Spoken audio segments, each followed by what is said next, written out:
Good morning, students. Welcome to all of you in online class. Students, as you know that your online class is going to start from today. So, students, in the sequence of online class, today I will teach you chapter number 3 from the book. It so happened. Students, pay attention on your book and listen carefully what is the story of the selfish giant. Students, इस story में एक स्वार्थी giant होता है, राक्षस होता है, जो बच्चों को खेलने नहीं देता है, जिसके वजह से जहाँ पर वो रहता है उसके बाग में बसंत नहीं आता है। एक दिन बच्चे चुपके से दीवार में टूट चुकी होती है, बच्चे चुपके से उसके पार्क के अंदर आ जाते हैं, उस गार्डन के अंदर आ जाते हैं, और जैसे ही आ जाते हैं वहाँ बसंत आ जाता है। तो जैंट को भी पता चल जाता है कि हमारी वजह से बच्चे नहीं आते हैं और बच्चों की वजह से बसंत नहीं आया, इसलिए वो इस अपने सेल्फिश नेचर को कम करता है, सारे बच्चों से प्रेम करता है और सबको बुलाता है, उनके साथ खेलता है और उसका बाग जो है फिर से हरा भरा हो जाता है। अब हम लोग इसको रीड कर लेते हैं, एक्सप्लेन कर लेते हैं। Every afternoon as they were coming from school the children used to go and play in the giant's garden. हर दिन दोपहर में जब बच्चे स्कूल से आते थे तो बच्चे हमेशा खेला करते थे गेंट्स के गार्डन में। It was a large lovely garden, बड़ा ही अच्छा सुंदर गार्डन था। विद सॉफ्ट ग्रीन ग्रास, अच्छी ग्रीन ग्रास थी उसके मैदान पे।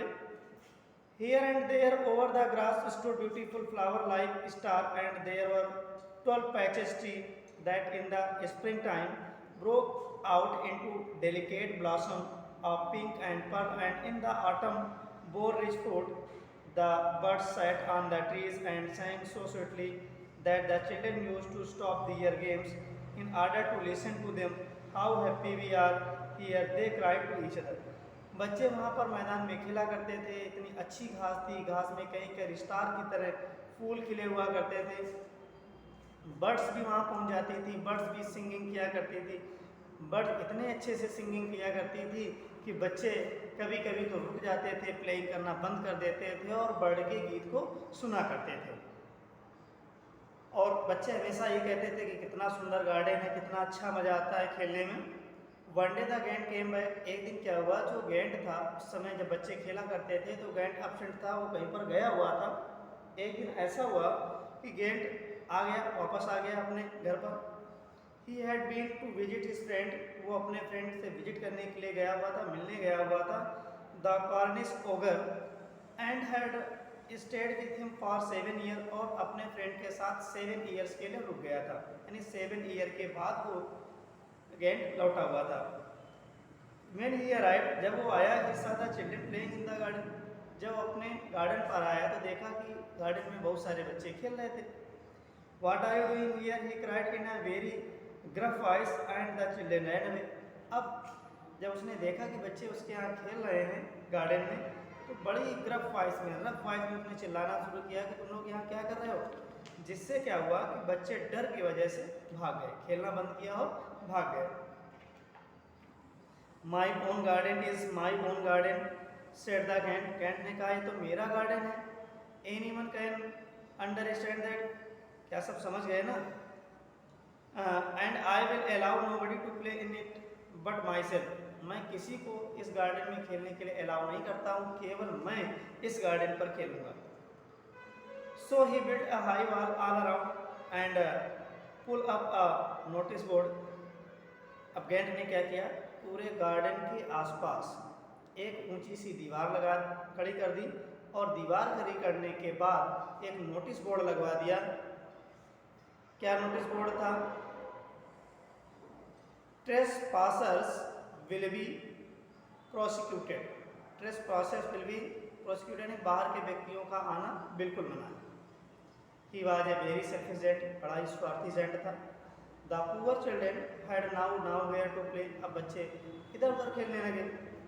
दे tried to play on the road, वो रोड पर खेलना शुरू कर दिया। But the road was very dusty and full of hard stone. Road बड़ा ही डस्टी था, गंदा था, धूल मिट्टी थी और बड़ा ही हार्ड था। They did not like it, बच्चे वहाँ पर खेलना, रोड पर खेलना पसंद नहीं करते थे। They use to wander around the high wall when their lesson work over, जब वो उनके पढ़ाई ख़त्म हो जाती थी तो वो उसी ऊंची दीवार के आसपास आते थे, टहलते रहते थे, and talk about the beautiful garden inside, और ये बात किया करते थे कि ये गार्डन अंदर कितना अच्छा है, यानी उस गार्डन की सुंदरता को आपस में बताया करते थे। How happy we were there, हम लोग जब अंदर जाते थे तो कितना खुश रहते थे। They said to each other, यानी ये चीज़ हर बच्चा एक दूसरे से कहता था कि गार्डन अंदर बहुत अच्छा है। जब हम लोगों को जाने का मौका मिलता था, जाया करते थे, तो बड़ा अच्छा लगता था। आगे, then the spring time came and all over the country there were little blossom and little birds. Spring का सीजन आ गया, हर बाग में, हर बगीचे में फूल खिले, कुछ बर्ड्स भी वहाँ सिंग किया करती थी। Only in the garden of selfish and it was still winter, लेकिन गैंट के गार्डन में अभी भी विंटर थी, यानी उसके गार्डन पर अभी भी स्प्रिंग नहीं आई हुई थी, स्प्रिंग सीजन नहीं आया हुआ था। The bird did not care to sing, bird भी नहीं ठीक से गा रही, बर्ड भी नहीं गाया करती थी। And it as there was not no children, बच्चे भी वहाँ नहीं जाते थे, इसलिए स्प्रिंग भी नहीं आया। And the tree forget to blossom, जो ट्री थे वो भी ब्लॉसम करना भूल गए, यानी फूल खिलाना भूल गए। Once a beautiful flower put its head out from the grass, but when it saw the notice board, it was so sorry for the children that it slipped back into the ground again and went off to sleep. एक दिन एक छोटे से फूल ने घास के ऊपर से आकर के देखा कि नोटिस लगी थी, बच्चों को अलाउ नहीं था पार्क में आना, तो वो भी नीचे बैठ गया ग्राउंड पर और वो भी सो गया। The only people who are pleased were the snow and the frost, वो लोग, केवल वही एक ऐसा व्यक्ति था जो खुश था उस स्नो और फ्रॉस्ट में, यानी कोहरे में और बर्फ से ढके हुए पार्क को देख करके केवल एक ही ऐसा व्यक्ति था जो खुश था, वो भी कौन था? Selfish giant. Spring has forgotten this garden, spring भी इस बाग को, स्प्रिंग आना इस बाग में भूल गई। They cried so we will live here all the year round, the snow covered up the grass with her great white cloak and the frost painted all the tree silver। अब जो winter की वजह से snow थी पूरे पेड़ों को ढक लिया, पूरी घास के मैदान को ढक लिया, हर जगह सिल्वर की तरह केवल स्नो हो गई। He was wrapped in fur and he rode all day about the garden। अब सेल्फिश जेंट भी इसके बारे में बड़ा परेशान था। and blew the chimney pot down। This is a delightful spot, he said, we must ask the Hale on a visit। So the Hale came। उसने सोचा कि अब हेल से हमें संपर्क करना चाहिए, तो हेल आ गए, यानी ओले गिरना शुरू हो गए, बारिश आ गई। Every day for 3 hours he rattled on the roof of the castle till he broke most of the slates, and then he ran around and around the garden as fast as he could do। He was dressed in grey and his breath was like ice। यानी gent क्या करता था, उस ground में, park में, garden में रोज 2 से 3 round लगाता था, उसको हर जगह केवल वही आइस दिखती थी। I can not understand why the spring is so late is coming in coming, said the selfish giant. Selfish giant कह रहा था कि ऐसा क्या हुआ, मैं समझ नहीं पा रहा हूँ कि स्प्रिंग सीजन क्यों नहीं आई। As sat on a window, एक दिन वो विंडो पर बैठा हुआ था, and looked out at his cold white garden, अपने कोल्ड वाइट गार्डन को देख रहा था। I hope there will be a change in the weather, तो ये उम्मीद लगाए हुए था कि अब लग रहा है वेदर में कुछ चेंज हुआ है।